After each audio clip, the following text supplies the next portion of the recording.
Hello guys, welcome back to मेहर ब्लाश मॉक्स। तो मुझे जाऊँगी घर की माने मोर जगह के मुझे रही दिवाली लगी घर के मुझे आसी थी दिवाली सेलिब्रेशन सरला। तो मुझे चलली मोर वर्किंग प्लेस के एंड मम्मी मुझे पछाड़े बसचु आगे बापा बस एंड ड्राइवर देन आमको जेहेतु आम सका ब्रेकफास्ट नाई करी थी जल्दी उठिक बाहर लगे पड़ला।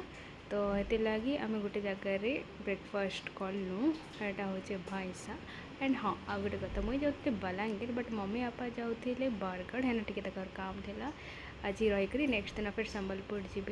तो यहाँ आम भैंसा ब्रेकफास्ट कलु जेटा कि बहुत ही बढ़िया लगसी मैंने जानी थे समस्ते भैंसा गोटे रोड साइड अच्छे टेस्टी लगसी एंड व्यू भी बढ़िया लगसी रोड साइड रो।